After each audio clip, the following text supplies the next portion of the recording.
Umaalingaw-ngaw sa auditorium na ito sa Pulupandan, Negros Occidental ang pamilyar na ingay ng mga hinahalo-halong tiles sa mesa. Ang paboritong libangan ng mga lolo't lola natin noon na nagbabalik ngayon. Chow! Pong! Kong! Mahjong! Welcome sa kanilang first ever Mahjong Open. Sino kaya ang totodas? Bago nyo pa raw sila ikanta o isumbong sa mga pulis, gusto lang nilang linawin na ang kanilang pamahjong tournament hindi raw sugal. Wala raw kasi ritong taya o pusta. Pero ang players may paglalaban ng premyo mula sa kanilang LGU na siya raw organizer ng palaro bilang bahagi ito ng pagdiriwang ng kanilang fiesta. Under the illegal gambling law, it should not be allowed. Special occasions with authority and permission and the proper coordination, like the tournament and celebration of the fiesta, it was allowed. 5 grupo ng players na may tig-4 na miyembro ang pumasa. Sa bawat grupo, isa ang tatanghaling panalo at mag-uuwi ng 2,000 pesos. Ang mahjong nilalaro ng 4 na manlalaro gamit ang 144 tiles na may iba't ibang simbolo at numero. Every player, gagawa sila ng kanilang wall para every player mayroon silang 16 tiles. Ang layunin, makabuo ng kombinasyon ng 3 sets at isang pares. Mayroon kang set. Example, be 1, 2, 3. Then you have another set. Mayroon kang 6, 7, 8. Mayroong bambo, mayroong balls, mayroong character. Ang mga set maaring pong o 3 magkakaparehong tiles, chow o sunod-sunod na numero sa iisang suit at kang o kong o 4 na magkakaparehong tiles. Sa bawat ikot, kukuha at magtatapon ng tiles ang mga manlalaro hanggang sa may makabuo ng kompletong kombinasyon at makapagdeklara ng mahjong o todas. Sa 5 grupo, nasa mesa raw na ito ang spotlight. Dito kasi nakaupo ang pinakamatandang mahjongera sa Pulupandan, ang binansagang The Grand Matriarch. Ang 89 anyos na si Lola Emma. Ang ako nga naluyagan, mahjong. Dahil natawag na nga, ligla nga kwan mo, ng kalipayan mo. Ang pagmamahjong, bahagi raw ng kanilang family tradition. The age of grade 6, kaupag ko mga pakisahan ko, mga parents ko, nagugwang kami sa mahjong tuon. Kung ang iba, tahimik at focused pag naglalaro, kabaliktaran daw si Lola Emma. Ciao! Ciao, ciao, King. Ginadyo ko na sila. Masansa nga, ay, ako nga, nyukiri, 3 kabilog ko. Pati kayo wala gani. Pero wag daw siyang pakampante. Ang barangay health worker kasing si Fen, hindi raw siya pagbibigyan kahit senior na siya.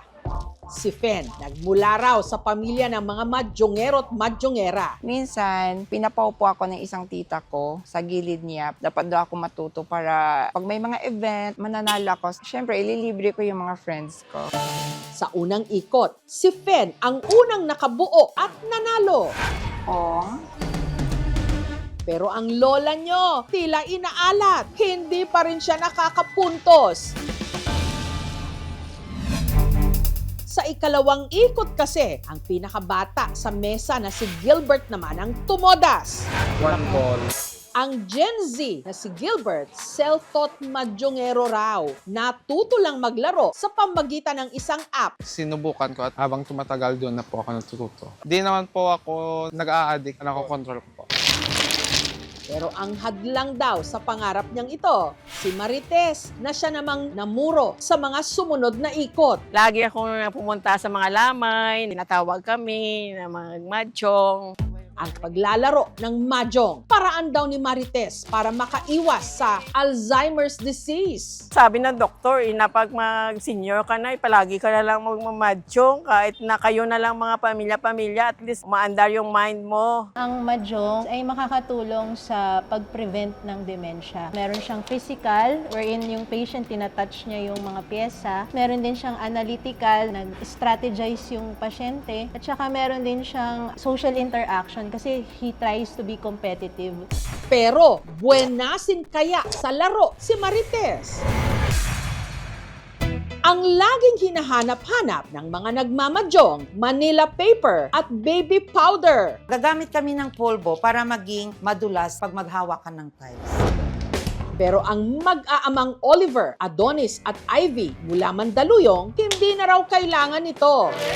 Ang tiles kasi na kanilang aayusin, kusa na lang daw lumulubog sa kanilang gamit na mesa. At kapag ito'y inangat, nakaayos na! High-tech! Yung manual, maganda siya kasi medyo exercise siya. Sa automatic naman, mabilisan kasi hindi ka na maghahalo. Bawat player po meron tayong isang button. Yan po yung nagde-determine kung sino yung unang kukuha ng tiles. Meron pong gumagalaw na counter dito. Ito po ang nagbibilang ng mahjong tiles na nasa loob ng machine na to. So dapat po, ang lalabas is 144. Magnetic po siya. Iniingatan po ito na hindi siya mabasag or masira kasi po kapag nasira po ang mahjong tiles, kahit isang piraso lang po, lahat ng set po is pinapalitan.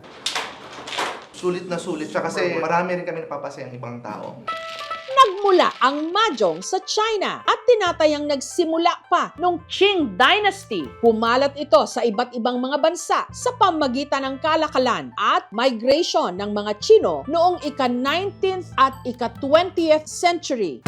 Sa Pilipinas, ipinakilala ito ng mga Chinong nanirahan sa mga komunidad gaya ng Binondo at kalaunan, naging bahagi na rin ng lokal na kultura at mga pagtitipon. The game itself is very interesting. More interesting than the cards. It's something unique. Ang tiga Baguio namang si Owen, tila naka-jackpot daw sa nabunot niya sa kanilang cabinet. Lumang mahjong set na halos 7 dekada na raw ang tanda. Pagmamay-ari raw ng kanyang yumaong ina. Late 1960s, I think sa Chinatown nila binili yan. Pero ang mahjong set, dinala ng kanyang ina nung nag-migrate ito sa Amerika. Napaka-importante nung mahjong set na yon sa mother ko dahil feeling niya hindi siya mabubuhay kung hindi siya makakapaglaro doon. Kaya laking gulat daw niya nang matapos ang mahabang panahon, nadiskubre niya ito habang naglilinis ng cabinet. Pagka ganun kalinis and usually white and not yellowish, sometimes it's just called ivory white. Normally around 3K to 5K. That's the whole set. Yung mahjong set na yan kasi marami akong naaalala dyan. Bumabalik yun nung bata ako, na ako ang palagi niyang sinasama sa mahjongan. Yun yung aking parang childhood with her. Samantala, balik tayo sa laro sa Pulupandan. At matapos ang 4 na oras na tapatan, ang may pinakamaraming panalo, si Marites.